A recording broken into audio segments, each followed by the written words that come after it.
a little girl begged the Hells Angels, plunging the notorious club into a deadly war with a ruthless cartel. Her mother holds a dangerous secret, forcing the bikers to choose between their code and their survival.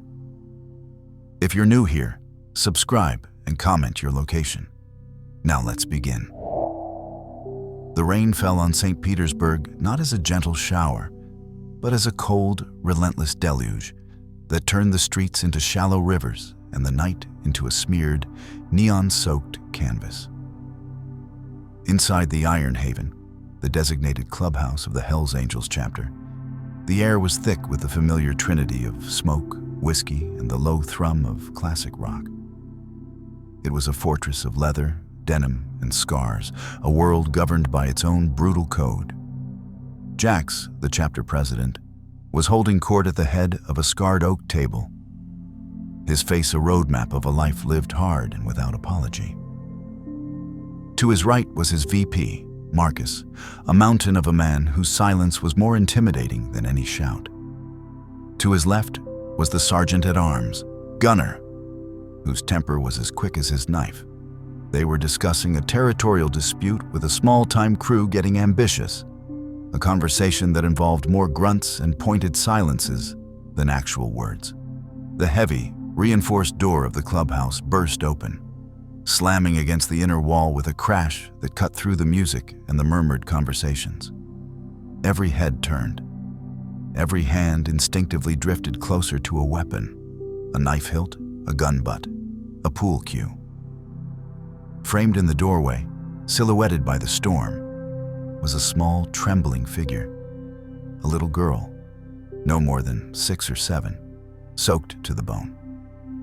Her blonde hair was plastered to her face, her thin nightgown clinging to her shivering body. Her eyes, wide with a terror that was far too old for her face, scanned the room of grizzled, intimidating men before landing on Jax. She took a stumbling step forward, her bare feet slapping on the wet concrete floor. "Please," she whispered, her voice a fragile thread in the heavy silence. Then, finding a reservoir of desperate courage, she cried out, "Please, you have to help. They're beating my mama." The room froze. This was uncharted territory. They were built for bar fights, for gang wars, for collections and intimidation. They were not built for sobbing children in the dead of night. Jax was the first to move. He stood, his chair scraping back, his expression unreadable. He moved towards her, his heavy motorcycle boots echoing in the silence. He knelt, bringing himself down to her level, and his voice, usually a graveled command, was surprisingly soft. "Who's beating your mama, kid?" "A bad man," she sobbed, tears mixing with the rain on her cheeks. "A very bad man. His name is Carlos. He has guns. He's hurting her so bad. I heard her screaming. I ran. I didn't know where else to go." Jax's eyes met Marcus's over the girl's head. A silent conversation passed between them. A man named Carlos, with guns, brutalizing a woman. This wasn't just a domestic dispute. It had the stench of something else, something professional. "What's your name, sweetheart?" Jax asked, pulling off his own cut, his prized denim vest adorned with the winged death's head, and wrapping it around her shaking shoulders. The vest swallowed her whole, falling to her ankles like a bizarre armored blanket. Sarah, she stammered. "Okay, Sarah, where's your mama?" "At home, apartment 4B, the old red brick building on Elm Street. Please, you have to hurry." Jax looked at Marcus and gave a single, sharp nod. That was all the command that was needed. In an instant, the clubhouse erupted into a controlled, military-like frenzy. The music died. Men who had been slouching in chairs moments before were now strapping on weapons, pulling on helmets, and firing up the engines of their Harley-Davidsons that were lined up outside like sleeping beasts. Jack scooped Sarah up into his arms. She was light as a feather, a bundle of cold, terrified bones. He carried her to his own bike, a massive black street glide, and handed her to Elena, the only female full-patch member of the chapter, a woman whose beauty was matched only by her lethality. "You're with Elena, kid. She'll keep you safe," Jack said, his voice leaving no room for argument. Elena took Sarah, her touch firm but gentle. "Hey there, little one. Let's get you out of the rain, huh?" She carried the girl towards a souped-up pickup truck, a mobile command center. The roar of a dozen Harley engines starting simultaneously was a sound that could wake the dead. It was a declaration of war. Jax, Marcus, and Gunnar led the pack, their headlights cutting through the downpour as they sped towards the dilapidated red brick building on Elm Street. This was not about charity. This was about a violation. Someone had brought this kind of violence into their city, onto their turf, and had driven a child out into a storm to seek refuge with the devil himself. That was an insult that demanded a response. They took the stairs of the apartment building two at a time, their heavy footsteps a grim drumbeat. The door to 4B was slightly ajar. Jax didn't bother knocking. He pushed it open, his gun already in his hand. The scene inside was one of brutal, methodical destruction. The small apartment was trashed. Furniture overturned, a lamp shattered, glass littering the floor. And in the center of the living room, curled on a stained carpet, was a woman. She was barely conscious, her face a mask of blood and swelling. A man, tall, muscular, with a cold, dead-eyed expression, was standing over her, wiping his knuckles on a towel. This was Carlos.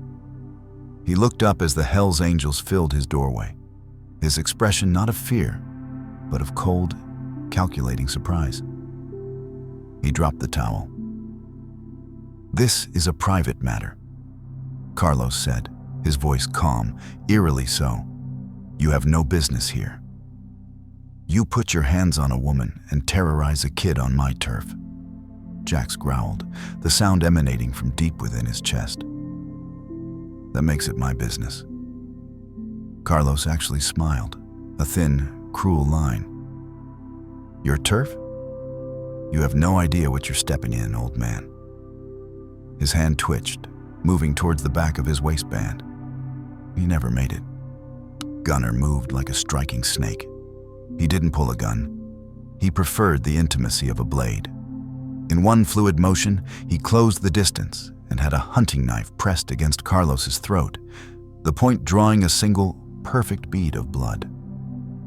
"Try it," Gunnar whispered, his breath hot in Carlos's ear. "Please, try it." Marcus was already at the woman's side, checking her pulse. "She's alive, but she needs a hospital, badly." Jax kept his gun trained on Carlos. "Who are you?" Carlos, even with a knife to his throat, maintained his chilling composure. "I'm the man who just made you an enemy of the Sinaloa cartel. That woman." He nodded towards the broken figure on the floor. "Her name is Elena, not your Elena. Her name is Elena. And she and her late, unlamented boyfriend thought they could steal from us. He's already fed to the Gulf. She was just finishing her lesson." The name Sinaloa landed in the room with the force of a bomb. This wasn't a local thug. This was a high-level enforcer for one of the most ruthless drug cartels in the world. And the woman, Elena, was involved. Just then, Marcus, who was gently trying to rouse the woman, froze. He pulled a small, blood-smeared plastic card from her clenched fist. It was a Federal Witness Protection Program ID. The photo was of a younger, unbruised Elena. The name read Stella Petrova, and in the corner, stamped in red, was the word terminated. "Jax," Marcus said, his voice low and deadly. "She's a witness, or she was. They whacked her handler, this piece of shit." He glared at Carlos, just murdered a federal agent. The stakes had just skyrocketed. They weren't just intervening in a beating. They were now in possession of the cartel's only loose end. a woman who was supposed to be dead. They were standing in the middle of a federal crime scene, holding the man who created it. Jax's mind raced. Handing Carlos over to the cops was out of the question. It would bring a world of legal trouble down on the club. Letting him go was suicide. And the woman, she was a liability of nuclear proportions. "Gunner, tie him up. Gag him. We're taking him with us," Jax commanded. "Marcus, get the woman. Be careful with her." They worked with brutal efficiency. Carlos was bound, gagged, and hauled out over Gunner's shoulder like a sack of grain. Marcus lifted the unconscious Elena, her head lolling against his chest. Jax did a quick, final sweep of the apartment, his eyes taking in the details. This was no simple hideout. There was expensive surveillance equipment, bundles of cash tucked in a false bottom drawer, and a passport for Stella Petrova, with a flight booked to Moscow for the next morning. She wasn't just a victim. She was a player who had been preparing to run. Back at the Iron Haven, the atmosphere was tense. The club's medic, a man named Doc, who had learned his trade in the Marines and not medical school, was patching up Stella, in a back room. Carlos was locked in a soundproofed storage closet, under the watchful eye of two prospects. Sarah was sitting at the bar, wrapped in a blanket, sipping hot chocolate that Elena had made for her. The female biker had a surprising soft spot for the child, her usual hardened exterior melting away. "Is Mama going to be okay?" Sarah asked, her big eyes fixed on Jax. Jax looked at the little girl, at the absolute trust in her eyes, and felt a strange, unfamiliar pang in his chest. "Doc's taking care of her, kid. She's tough." Just then, Doc emerged from the back room, wiping his hands on a towel. "She's conscious. Busted ribs, fractured cheekbone, severe bruising, but she'll live. She's asking for her daughter."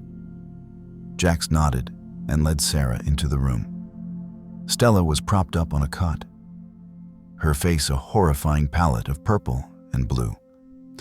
When she saw Sarah, a strangled sob escaped her bruised lips. She opened her arms, and the little girl ran into them, burying her face in her mother's neck. "My brave girl," Stella whispered, her voice raspy from screaming. "My brave, brave Sarah." Her eyes then lifted from her daughter and landed on Jax, and the gratitude in them was instantly mixed with a deep, primal fear. She knew who they were. She knew what they represented. "Thank you," she breathed.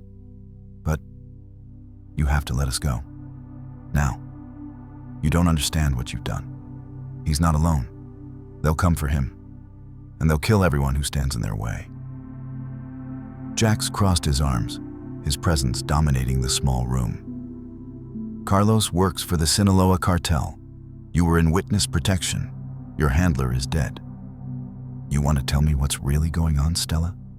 Or is it Elena?" The use of her real name made her flinch. She held Sarah tighter. "It's Stella. Now. It's the only name that matters." She took a shaky breath. My boyfriend, Alexei. He was a money launderer for the cartel. I was his assistant. I knew things.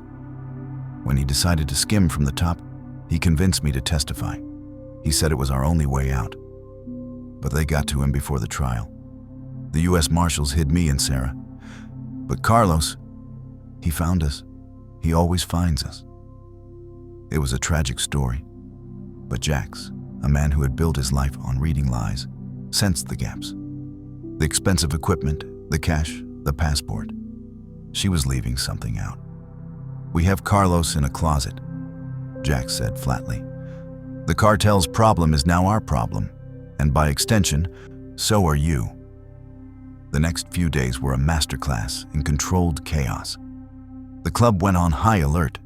Their legitimate businesses, a custom bike shop, a few bars, operated as normal, but the underground network was buzzing. Lookouts were posted 24/7. Arms were distributed. Alliances with other, smaller clubs were called in. Stella and Sarah were kept in a secure room above the clubhouse, under guard. The initial dynamic was strained and suspicious. The bikers saw them as a dangerous complication. Stella saw the bikers as violent criminals, no better than the ones she was running from. But slowly, forced proximity began to wear down the walls. Sarah, with the resilience of a child, became the club's unexpected mascot. She followed big, silent Marcus around as he worked on the bikes, handing him tools with a seriousness that made the corners of his mouth twitch. Gunnar, to everyone's astonishment, was discovered teaching her how to play checkers, his rough, tattooed hands moving the red pieces with unexpected delicacy. And then, there was Jax. He tried to maintain his distance, to be the cold, pragmatic president. But Sarah had a way of getting to him. She'd bring him a poorly drawn picture of a motorcycle or ask him a question with such innocent curiosity that he couldn't brush her off. He found himself checking on her last thing at night, making sure she was sleeping, a protective instinct he hadn't felt in decades, roaring to life. The real shift, however, was between Jax and Stella. As her bruises began to fade, revealing the strikingly beautiful woman beneath, the tension between them evolved. It was no longer just captor and captive, or protector and protected. It became a charged, silent dance between two wounded, deeply guarded people. One night, Jax brought her dinner. The clubhouse was quiet, most of the members out on patrol. Sarah was asleep in the next room. "She's finally down," Stella said, her voice soft. She was standing by the small window, looking out at the rain-slicked street below. She wore a simple t-shirt and sweatpants provided by Elena, but she carried herself with a grace that spoke of a different life. Jack set the plate down on the table. "You should eat." She turned to face him. The fear in her eyes had been replaced by a profound weariness. "Why are you doing this? You could have handed us over. You could have killed us. Why the risk?" Jax leaned against the doorframe, his arms crossed. "A little girl came to us for help. That means something. On this turf, it means everything." "It's more than that," Stella said, her gaze piercing. "I see the way you look at her. You care." Jax was silent for a long moment. The truth of her words hung between them. "Maybe I do," he finally admitted, his voice rough. "But don't mistake that for trust. You're hiding something, Stella. I can smell it." He pushed off the doorframe and walked towards her, stopping just a foot away. The space between them crackled with an electric tension. He could smell the faint scent of soap on her skin, see the rapid pulse beating at the base of her throat. She didn't back away. She held her ground, her chin lifted in a gesture of defiance that was pure fire. "You think because I'm not one of you, because I don't wear a patch, that I'm weak," she whispered, her breath ghosting across his face. "I think you're a survivor," Jax corrected, his voice a low rumble. "And survivors do what they have to. I just need to know what that is before it gets my men killed." His eyes dropped to her lips. Her breath hitched. For a heartbeat, the world narrowed to this single, charged moment. The threat outside, the danger they were in, it all faded away, replaced by a raw, magnetic pull that was as dangerous as it was undeniable. The sound of heavy, hurried footsteps on the stairs shattered the moment. Marcus appeared in the doorway, his face grim. "Jax, we have a problem. The cops are here, and they're not the local kind. It's the FBI." Jax's head snapped towards the door, the intimate tension with Stella evaporating instantly, replaced by the cold, sharp focus of a wartime general. "How many?" "2 cars," 4 agents. They're at the front gate, looking very serious, Marcus reported, his voice a low growl. They're asking for you by name. Stella's hand flew to her mouth, her eyes wide with renewed terror. They found me. Oh God, they'll send me back, or they're with the cartel. Quiet, Jax commanded, his voice leaving no room for panic. He turned to Stella, his gaze intense. You and Sarah stay in this room. You do not make a sound. You do not come out for anyone but me or Marcus. Understood? She nodded, her body trembling. Jax turned and followed Marcus down the stairs, his mind racing. The FBI. This changed everything. This was no longer a shadow war with a cartel. This was a direct confrontation with the full weight of the federal government. He strode through the main room of the clubhouse, where the remaining members had already fallen into a defensive posture. The air was thick with a silent, aggressive tension. Jax pushed open the heavy front door and stepped out into the damp night, Marcus and Gunnar flanking him like twin pillars of fury. 2 black sedans were idling just beyond the club's wrought iron gate. 4 men in cheap suits stood there, their postures screaming federal agent. The lead agent, a man with a sharp jaw and colder eyes, held up his badge. Jacob Morrow, I'm Senior Agent Miller, FBI. We'd like to ask you a few questions. It's Jax, and you're on private property. You got a warrant? Jax's voice was flat, a challenge. We're just here to talk, Miller said, his smile not reaching his eyes. About a man named Carlos Herrera and a woman, Stella Petrova. We have reason to believe you might have information regarding their whereabouts. So they knew names. This was bad. I don't know any Stellas, and the only Carlos I know runs the taco truck on 5th. His carnitas are decent. Jax crossed his arms, his biceps straining the leather of his jacket. The lie was a wall, solid and impenetrable. Agent Miller's smile tightened. Mr. Morrow, let's not play games. Carlos Herrera is a person of extreme interest to this agency. Harboring him, or the witness he was sent to eliminate, constitutes obstruction of justice, among other, more serious charges. Gunnar took a half step forward, a low rumble emanating from his chest. Marcus placed a restraining hand on his arm. You hear that, Jax? Gunnar muttered. Obstruction.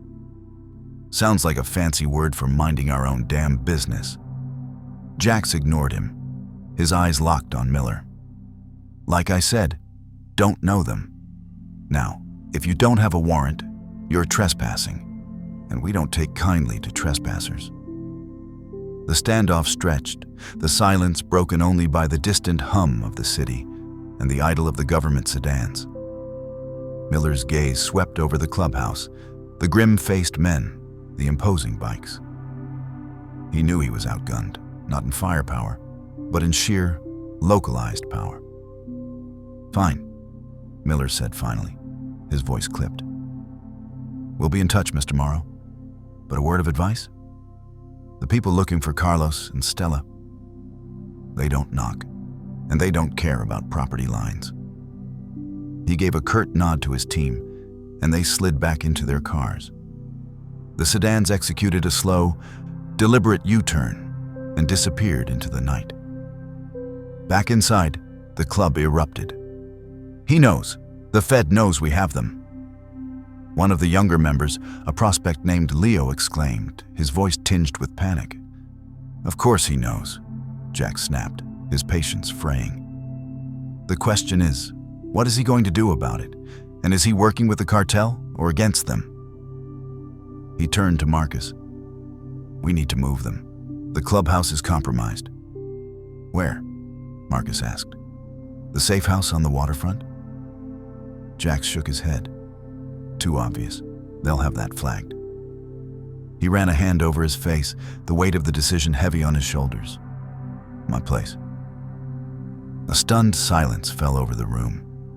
The president's private residence was the most sacred, most protected space in their world. No one outside the inner circle had ever been there. "Jax, is that wise?" Marcus asked, his concern evident. "We don't have a choice. It's the one place they won't look, and it's a fortress." He looked toward the stairs. "Elena, pack them a bag. We're moving. Now." An hour later, Jax's black pickup truck, followed by 2 decoy bikes, pulled away from the Iron Haven and navigated a complex, circuitous route through the city before heading into the wooded hills on the outskirts of town. Stella sat in the passenger seat, stiff and silent, while Sarah, exhausted, slept in the back, her head pillowed on a backpack. They finally pulled up to a secluded, modern cabin nestled deep in the pines. It was all sharp angles, dark wood, and bulletproof glass, a far cry from the gritty clubhouse. Jax carried the sleeping Sarah inside and laid her on a large leather couch, tucking a blanket around her. Stella stood in the middle of the great room, hugging herself, looking small and lost amidst the masculine decor and the wall of firearms. "This is your home?"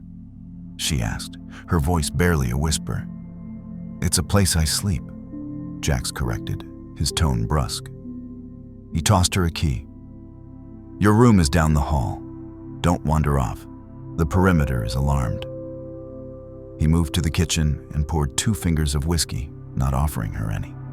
He drank it in one go, the liquid fire doing little to calm the storm inside him. Stella watched him, the solid, unyielding line of his back. The charged moment from earlier in the clubhouse came rushing back, amplified by the intimacy and isolation of this new space. "Why are you doing this?" she asked again, the question hanging in the quiet room. "Really? You're risking your entire club, your freedom, for us. Why?" Jax turned around, his eyes shadowed. "I told you, the girl." "It's more than that," Stella insisted, taking a tentative step forward. "I see the way you are with your men. This code, it's not just a slogan. It's who you are. You protect what's yours. And are you mine, Stella?" The question was out before he could stop it, low and dangerous. Her breath caught. She was close enough to touch him now. "I don't know what I am anymore." His gaze was a physical weight, tracing the line of her jaw, the curve of her mouth. The air grew thick, heavy with all the things they couldn't say, with the danger that surrounded them and the undeniable attraction that pulsed between them. "I need the truth," he said, his voice rough with a desire he was barely controlling. "All of it. No more half-stories." "Who are you? Really?" Stella's eyes glistened with unshed tears. The wall around her was crumbling, brick by painful brick. The fear, the running, the constant lying, it had exhausted her. "Alexei wasn't just my boyfriend," she began, her voice breaking. "He was my husband. And I wasn't just his assistant. I was the accountant. I knew everything. Every shipment, every money drop, every corrupt official on the payroll. When he decided to flip, it was my idea. I thought it was our only way to a real life. For Sarah." She wrapped her arms around herself, the solitary figure in the vast, quiet room. "But I was greedy too. I skimmed money. A lot of money. I hid it. That's what Carlos was really after. Not just to silence me, to find the money, the passport, the cash at the apartment. That was my escape plan. For me and Sarah. To disappear without the marshals, without anyone." She finally looked up at him, her expression raw and utterly vulnerable. "I'm not an innocent victim, Jax. I'm a thief and a liar. I brought this on myself, on my daughter, so now you know. The whole ugly truth." Jax stared at her, processing her confession. She was a criminal, just like him. The revelation should have pushed him away, But it did the opposite. It grounded her. It made her real. She wasn't a saintly witness. She was a flawed, desperate mother who had made terrible choices for what she thought were the right reasons. He understood that language perfectly. He closed the final distance between them. He didn't speak. He simply reached out and cupped her cheek, his thumb stroking away a single tear that had escaped. His touch was surprisingly gentle, a stark contrast to the violence he was capable of. Stella leaned into his hand, her eyes fluttering closed for a second. It was the first kind, non-medical touch she had felt in years.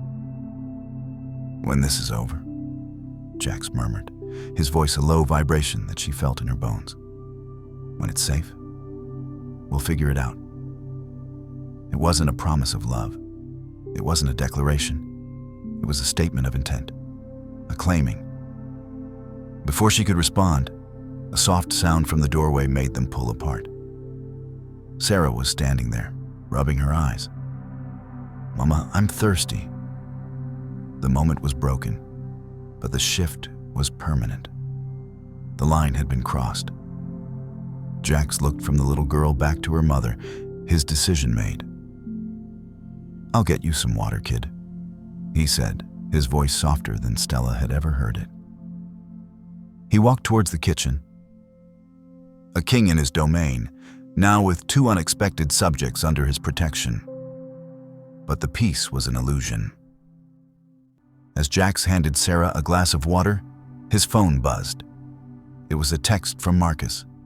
It contained only 3 words, but they sent a chill down his spine. "The mole is Leo."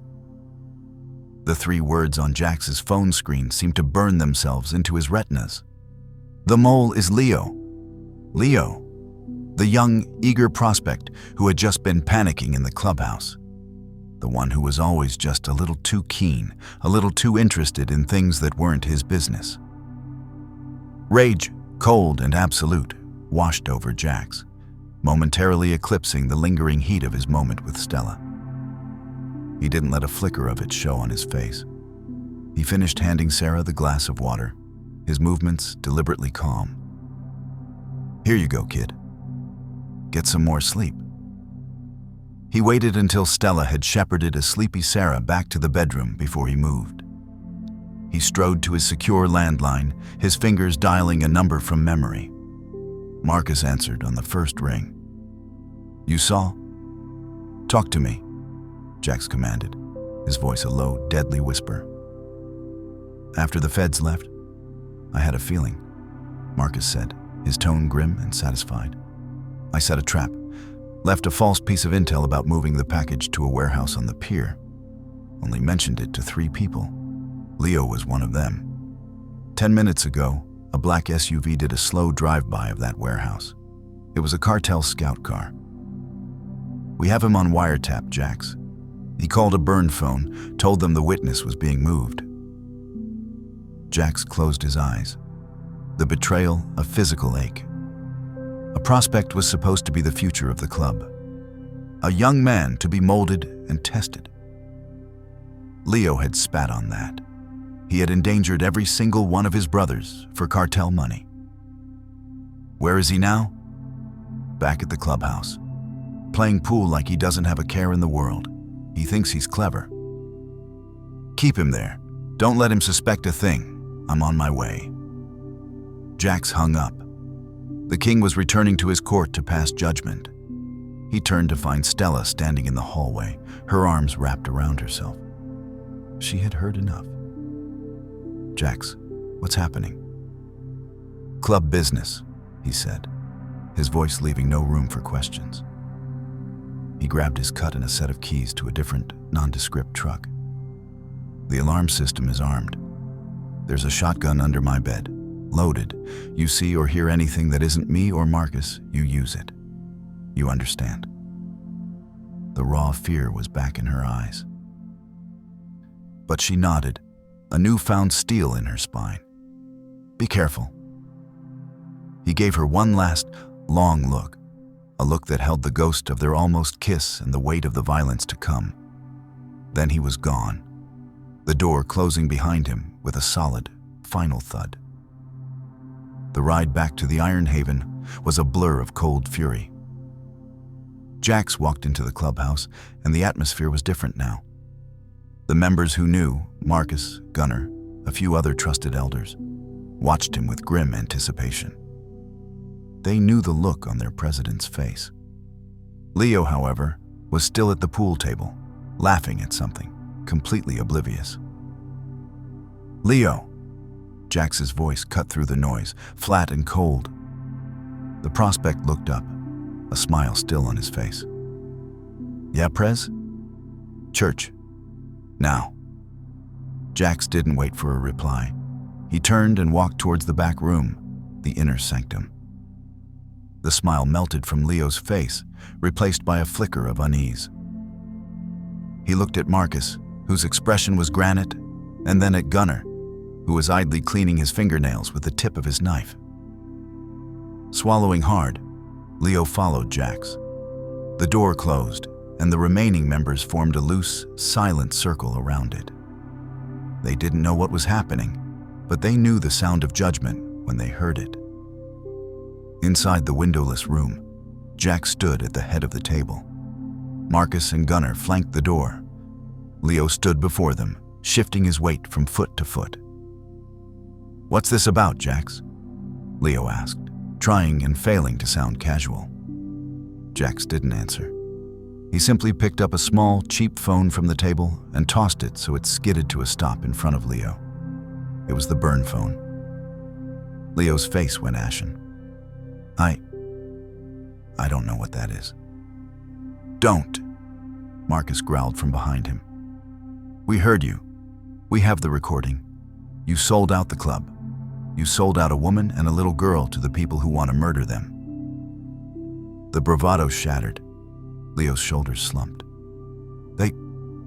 They had my sister. They said they'd kill her. What was I supposed to do?" Jax finally spoke, his voice dangerously quiet. "You were supposed to come to me, to your brothers. We protect our own. That's the whole fucking point." He took a step forward, his presence filling the room. "How long?" Leo was crying now, tears of shame and terror. "A few weeks. They approached me after the last run to the border. I just gave them small stuff at first. I didn't know it would lead to this." "Where is your sister now?" Jax asked. They let her go after I gave them the first real tip about the witness. She's safe. I'm sorry, Jax. I'm so sorry." The apology meant nothing. The betrayal was complete. In their world, there was only one punishment for this. Jax looked at Gunnar and gave a single, almost imperceptible nod. Gunnar moved. It was fast and brutally efficient. Leo didn't even have time to scream before Gunnar's arm was wrapped around his throat, cutting off his air and his cries. He struggled for a moment, a frantic, pathetic flailing, and then went limp. Jax watched, his face an emotionless mask. This was the darkest part of his duty, the part that ensured the club's survival. It was ugly, but it was necessary. "Get him out of here," Jax said, his voice hollow. "The usual place." As Gunnar and Marcus dealt with the body, Jax walked out of the church and back into the main room. The members looked at him, and from his expression, they understood. A grim silence fell. A brother was gone. Justice had been served, but it left a stain. Jax poured himself a whiskey, his hand steady. The immediate threat was neutralized, but the cartel was still out there. They knew the club was protecting Stella. They knew the FBI was sniffing around. They were wounded, but far from dead. His phone buzzed again. It was a text from an unknown number. He opened it. It was a photograph, taken from a long lens.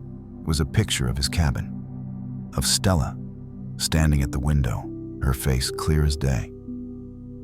The message below was simple. A trade. The woman and the money for your club. You have 24 hours. They had found his sanctuary. The mole was dead, but he had already done his damage. The noose was tightening. Jax looked at the photo of Stella, at the vulnerable line of her neck, and the cold fury returned, hotter and more focused than before. They had threatened what was his. Now, it was no longer about protection. It was about annihilation. The photograph on Jax's phone wasn't just a threat. It was a violation. They had looked through the trees, past his defenses, and seen her. The fragile sanctuary he had built in the woods was shattered. The 24-hour ultimatum was a timer on a bomb, and the fuse was already lit. He didn't waste a second. He showed the phone to Marcus and Gunnar. No words were needed. Their faces hardened into identical masks of cold fury. The mourning for Leo was over. This was war. Gunnar, round up the inner circle. Full battle rattle. We're not waiting for them to come to us, Jax commanded, his voice like grinding stones. Marcus, I need you back at the cabin. You're the only one I trust to hold the line if they come early. Marcus nodded. I'll take the prospect's bike. Less conspicuous. He was already moving, grabbing a heavy duffel bag from the arsenal locker. Back at the cabin, the mood was taut with a dread that even Sarah could feel. She clung to her mother's leg, her small face pinched with anxiety. Stella had tried to read her a story, but the words felt like ash in her mouth. Every creak of the old cabin, every rustle of the wind in the pines, made her jump. When Marcus's motorcycle rumbled up the driveway, Stella's heart leaped into her throat, fearing the worst. She watched from the window as he dismounted, his expression grim but steady. He wasn't just a biker. In that moment, he was a soldier arriving at a besieged fortress. He came inside, his eyes doing a quick, professional sweep. We have a situation. They know the location. Stella's blood ran cold. How? Doesn't matter. The mole is dealt with. But the clock is ticking. He looked at Sarah, then back at Stella, his gaze softening a fraction. Jax is handling it. My job is to make sure nothing gets through that door. He moved through the cabin with a quiet efficiency, reinforcing the door, positioning weapons at strategic points, his movements a silent reassurance of his lethal competence. Stella watched him, this giant of a man, who spoke in grunts and carried enough weaponry to start a small war, and felt a bizarre sense of safety. He was a bulwark, an immovable object. Meanwhile, at the Iron Haven, Jack stood before his inner circle, Gunnar, Doc, and two other hardened veterans, Rhino and Crow. A map of the city and the surrounding cartel-owned properties was spread on the table. They want to trade, Jack said, his fingers stabbing a location on the map, an abandoned fish processing plant on the waterfront. That's where they'll expect it. But we're not trading. We're ending this. He laid out his plan. It was audacious, bordering on suicidal. They wouldn't defend. They would attack. The heart of the cartel's local operation was a nightclub called La Serpiente, a front for their money laundering and distribution. While the cartel was focused on the potential trade at the fish plant, Jax and his crew would hit the nightclub. They would take the one thing the cartel valued more than Stella or her stolen money, their operational hub and their reputation. It's a declaration, Gunnar said, a feral grin spreading across his face. I like it. It's a distraction, Doc corrected, ever the pragmatist. A damn loud one. They'll pull men from the plant to defend the club. It might buy Marcus enough time if they send a team to the cabin. That's the point, Jack said, his eyes burning with a cold fire. We draw their fangs. Then we cut off their head. As night fell, the two-pronged operation began. Marcus sat in the dark of the cabin's living room, a sawed-off shotgun across his knees, his ears tuned to the forest. Stella sat with Sarah in the fortified bedroom, a pistol heavy in her lap, listening to the big man's steady breathing from the other room. It was the longest night of her life. At the same time, 4 Harley-Davidsons, their headlights off, rolled to a silent stop in an alley 2 blocks from La Serpiente. Jax, Gunner, Rhino, and Crow dismounted. They weren't wearing their cuts. They were dressed in black, their faces obscured by balaclavas. They were ghosts. They moved as one, a unit forged in countless back-alley brawls and territorial disputes. The back entrance to the club was guarded by 2 cartel soldiers. They never saw what hit them. Gunner and Rhino dispatched them with silent, brutal efficiency, dragging their bodies into the shadows. Inside, the club was a den of vice. Thumping music, flashing lights, and the smell of expensive liquor and cheap perfume. The Hells Angels moved through the crowd like wolves through a flock of sheep, unseen and deadly. Their target was the upstairs office, where the cartel's local lieutenant, a man named Mateo, was known to conduct business. Jax kicked in the office door. Mateo was there, along with 3 of his men. The scene froze for a split second, the cartel men reaching for their weapons, their eyes wide with shock. Then, all hell broke loose. It was not a gunfight, it was a slaughter. The confined space of the office became a charnel house. Jax and his men fought with a ferocity that was terrifying to behold. It was close quarters, brutal and final.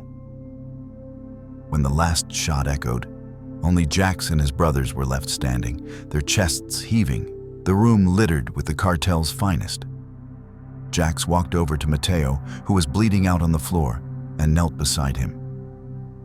"The woman, the child, they are under my protection," Jax said, his voice calm amidst the carnage. "The debt is paid. Tell your bosses in Sinaloa. The next man they send, we'll send back in a box. This city is ours." He didn't wait for a reply. He stood, and the 4 ghosts melted back into the night, leaving the heart of the cartel's operation in ruins. Back at the cabin, the expected attack never came. Just as Jax had predicted, the threat to their core business had pulled the cartel's forces away.